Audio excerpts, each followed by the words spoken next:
Tu crois peut-être que l'attraction se joue dans les mots, dans les apparences, dans ce que tu fais pour impressionner. Tu crois qu'il faut parler plus, séduire mieux, en faire davantage. Mais la vérité est souvent l'inverse. Ce qui attire profondément, ce qui déclenche quelque chose d'intense et presque inexplicable chez une femme, ce n'est pas l'effort visible, c'est la maîtrise invisible.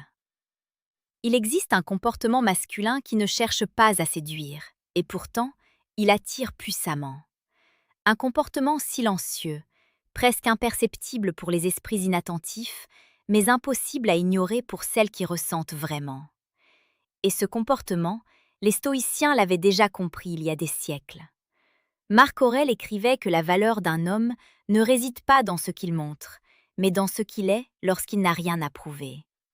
C'est là que tout commence. Dans un monde où tout le monde cherche à être validé, l'homme qui n'a pas besoin de validation devient immédiatement rare. Et ce qui est rare attire. Imagine deux hommes.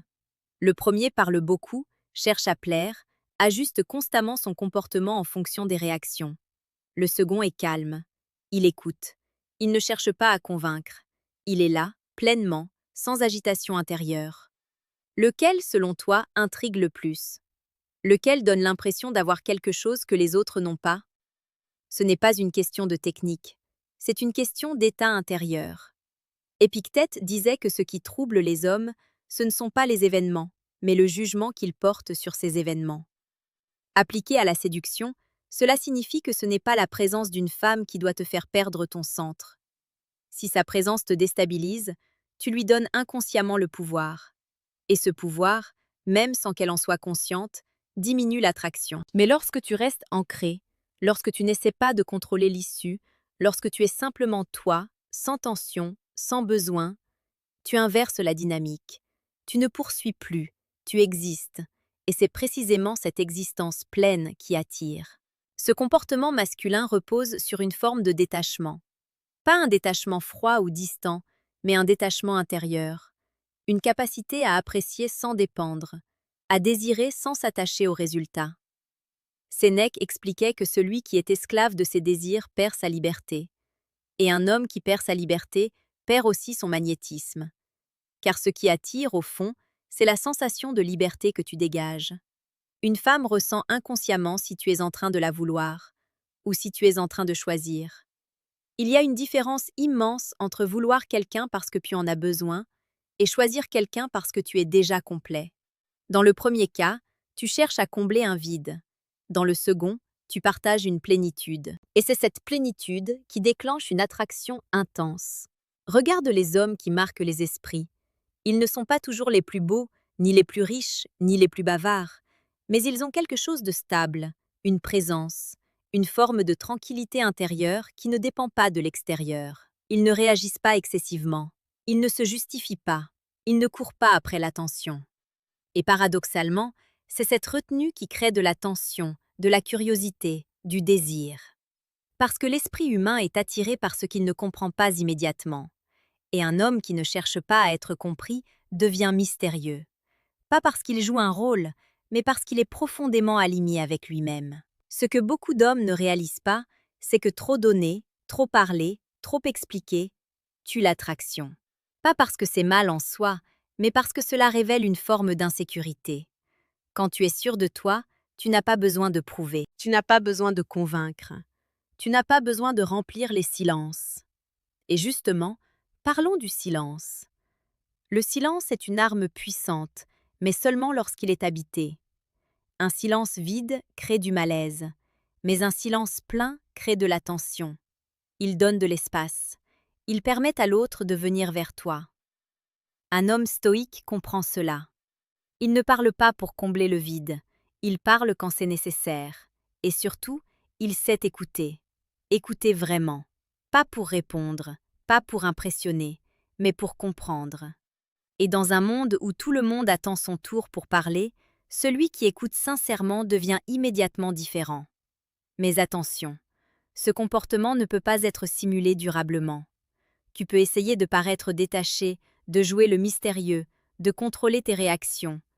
Mais si intérieurement tu es agité, cela finira par se voir. Le vrai travail est intérieur. C'est un travail de discipline mentale, de compréhension de soi, de maîtrise de ses émotions. c'est accepter que tout ne dépend pas de toi, que tu ne peux pas contrôler ce que l'autre ressent, et que c'est précisément en lâchant ce contrôle que tu deviens plus attractif. Parce que l'attraction naît dans l'espace, pas dans la pression. Plus tu essaies de forcer quelque chose, plus cela t'échappe. Plus tu laisses les choses se développer naturellement, plus elles prennent de la valeur. Et cela demande du courage. Le courage de ne pas être dans la réaction. Le courage de ne pas chercher à plaire à tout prix. Le courage d'être parfois incompris. Mais c'est ce courage qui construit une présence forte. Et cette présence ne laisse personne indifférent. Tu commences alors à comprendre quelque chose de fondamental. L'attraction ne se fabrique pas, elle se révèle. Elle ne vient pas de ce que tu fais en surface, mais de ce que tu incarnes en profondeur. Et ce que tu incarnes dépend directement de ta capacité à rester maître de toi-même, quelles que soient les circonstances. Il y a un moment très précis où la majorité des hommes perdent toute leur force sans même s'en rendre compte. Ce moment, c'est celui où ils sentent qu'ils commencent à plaire.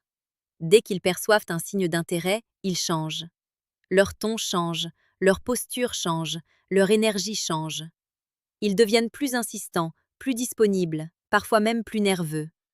Et c'est exactement là que l'attraction commence à s'effondrer. Pourquoi? Parce que ce changement révèle une dépendance. Il montre que ton état intérieur dépend désormais de la réaction de l'autre. Et inconsciemment, cela crée un déséquilibre. Tu passes d'un homme centré à un homme en attente. Or, l'attraction naît dans l'équilibre des énergies, pas dans la poursuite.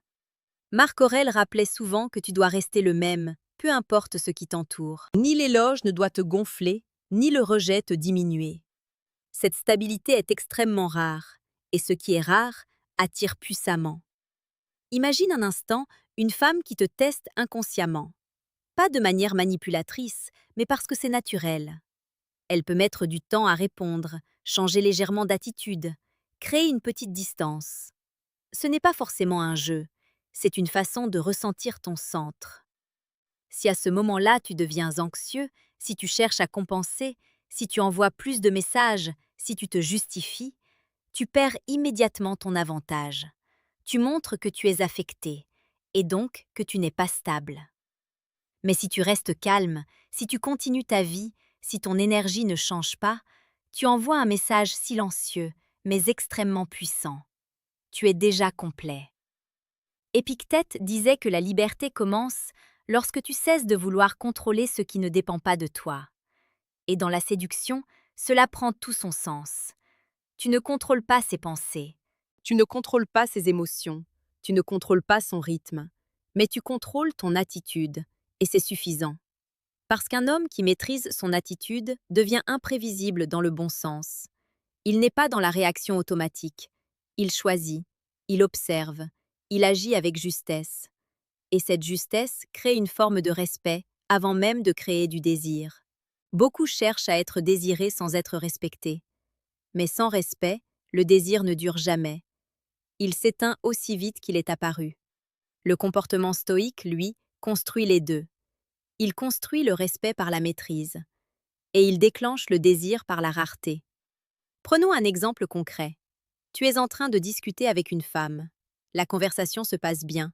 Il y a une connexion.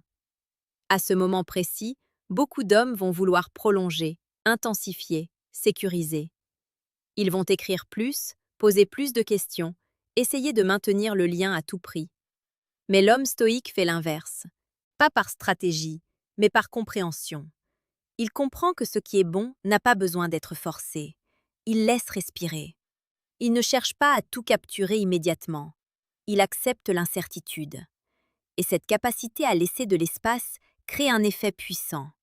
Parce que dans cet espace, l'autre commence à penser à toi. Elle se demande pourquoi tu n'agis pas comme les autres, pourquoi tu n'es pas dans la poursuite, pourquoi tu sembles si stable. Et c'est là que l'attraction s'intensifie. Sénèque disait que la plus grande richesse est de se suffire à soi-même.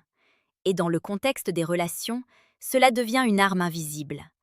Car lorsque tu te suffis à toi-même, tu ne prends pas, tu offres.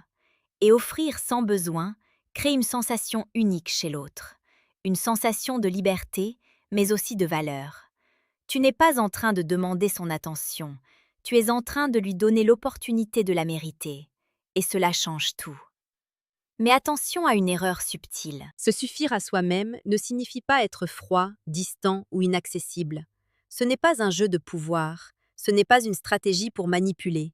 C'est un état intérieur sincère. Tu peux être chaleureux, présent, attentif, tout en restant détaché du résultat. Tu peux apprécier un moment sans chercher à le posséder. Et c'est cette combinaison qui est extrêmement rare. Un homme présent, mais libre. Un homme intéressé, mais non dépendant. Un homme ouvert, mais inébranlable. Ce contraste crée une tension émotionnelle très forte, parce qu'il est difficile à définir. Et tout ce qui est difficile à définir devient fascinant. Il y a aussi quelque chose d'essentiel à comprendre. L'énergie que tu dégages parle plus fort que tes mots. Tu peux dire les bonnes choses, utiliser les meilleures techniques, mais si ton énergie est instable, cela se ressentira immédiatement. À l'inverse, tu peux dire peu de choses, mais si ton énergie est calme, posée, assurée, cela aura un impact bien plus fort. C'est pour cela que le travail stoïque est si puissant. Il ne cherche pas à changer ce que tu dis, il transforme ce que tu es. Et lorsque ce que tu es change, tout le reste s'aligne naturellement. Tu n'as plus besoin de réfléchir à chaque mot. Tu n'as plus besoin d'analyser chaque réaction. Tu deviens fluide. Et cette fluidité est magnétique. À ce stade, tu pourrais te demander comment atteindre cet état. La réponse est simple, mais exigeante. Il faut apprendre à observer tes propres réactions. Chaque fois que tu ressens le besoin de plaire, observe-le. Chaque fois que tu ressens de l'anxiété face à une réponse qui tarde, observe-la. Chaque fois que tu veux contrôler une situation, observe ce besoin, sans jugement, simplement avec lucidité, parce que c'est cette lucidité qui crée la distance intérieure. Et c'est cette distance qui te permet de ne plus réagir automatiquement. Petit à petit, tu reprends le contrôle, pas sur les autres, mais sur toi-même. Et c'est là que tout bascule. Parce qu'un homme qui se maîtrise lui-même devient naturellement attractif. Pas parce qu'il le cherche, mais parce qu'il le dégage. Et ce dégagement ne peut pas être ignoré. Et c'est précisément à ce moment-là que tu réalises quelque chose que peu d'hommes comprennent vraiment. L'attraction la plus puissante ne naît pas dans l'effort, mais dans l'absence d'effort inutile. Elle ne vient pas de ce que tu ajoutes, mais de ce que tu enlèves. Tu enlèves le besoin de validation. Tu enlèves l'impatience. Tu enlèves la peur de perdre. Et ce qui reste, c'est toi, dans ta forme la plus stable.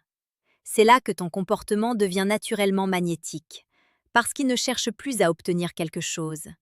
Il exprime simplement ce que tu es devenu. Il y a un moment subtil, presque invisible, où une femme cesse de te voir comme un homme parmi d'autres, et commence à te percevoir comme un homme différent. Ce moment ne se produit pas quand tu fais plus, il se produit quand tu réagis moins. Moins de précipitation, moins de justification, moins de dépendance, et paradoxalement, plus de présence. Marc Aurèle rappelait que l'âme devient teintée par la nature de ses pensées. Si tes pensées sont agitées, ton comportement le sera aussi. Mais si ton esprit est calme, centré, détaché, alors chaque geste, chaque regard, chaque silence devient cohérent. Et cette cohérence est extrêmement séduisante, parce qu'elle est rare. Dans un monde où les gens changent constamment en fonction de l'attention qu'ils reçoivent, celui qui reste stable devient un point d'ancrage. Et les êtres humains sont naturellement attirés par ce qui les stabilise. Mais il y a encore un niveau plus profond. Ce n'est pas seulement ta stabilité qui attire, c'est ta capacité à ne pas te perdre, même face à quelqu'un que tu désires. Beaucoup d'hommes deviennent une version différente d'eux-mêmes dès qu'ils sont face à une femme qui leur plaît. Ils deviennent plus prudents, plus hésitants, parfois même plus artificiels. Et ce changement, même subtil, brise l'authenticité. Or, l'attraction intense repose sur une vérité simple. On est attiré par ce qui est réel. Pas parfait, pas calculé, réel. Quand tu restes toi-même, sans masque, sans stratégie visible, sans besoin de jouer un rôle, tu crées une connexion différente. Une connexion qui ne repose pas sur une image, mais sur une présence. Et cette présence touche quelque chose de plus profond.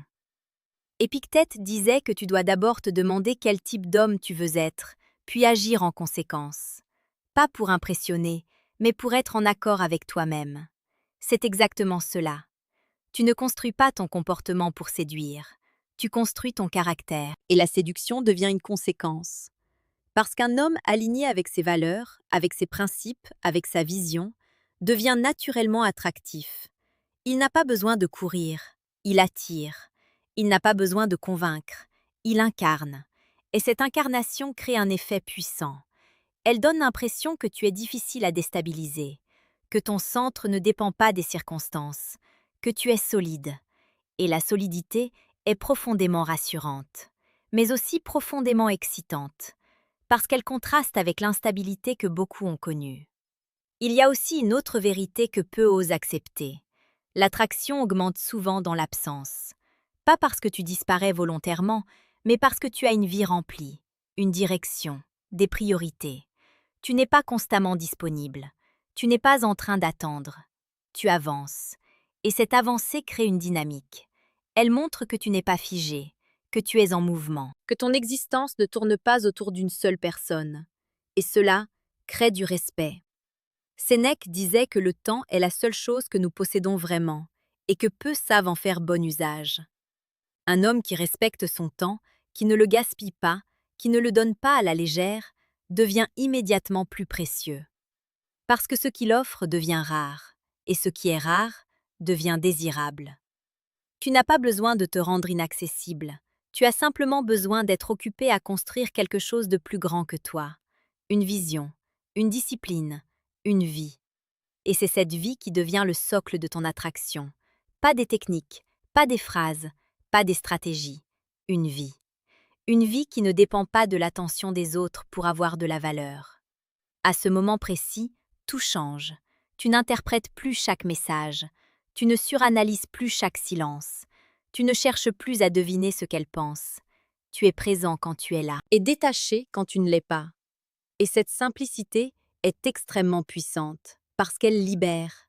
Elle te libère de la pression. Elle libère l'autre de la pression. Et dans cet espace sans pression, l'attraction peut respirer, peut grandir, peut devenir intense. Petite parenthèse les amis, j'ai créé un manuel complet sur la séduction stoïque. Il t'apprend comment parler avec maîtrise pour créer une vraie attraction. Le lien est en première ligne de la description. Cette pub sera une seule fois dans toute la vidéo et surtout à presque à la fin de la vidéo. On continue. Si tu es encore ici, c'est que tu ressens qu'il y a quelque chose de vrai dans tout ça. Quelque chose de différent de ce que tu entends habituellement. Alors prends un instant. Pas pour essayer d'appliquer immédiatement, pas pour transformer tout ton comportement du jour au lendemain, mais pour observer. Observer ta manière d'interagir, observer tes réactions, observer les moments où tu perds ton centre et simplement commencer à revenir à toi. Parce que tout commence là. Et si ce type de réflexion t'apporte quelque chose, alors assure-toi de rester connecté. Pas par habitude, mais parce que ce chemin demande du rappel, de la constance, de la lucidité. Ce n'est pas une technique rapide, c'est une transformation silencieuse, mais profondément visible. Et plus tu avances dans cette direction, plus tu réalises que l'attraction que tu cherchais à l'extérieur a toujours commencé à l'intérieur.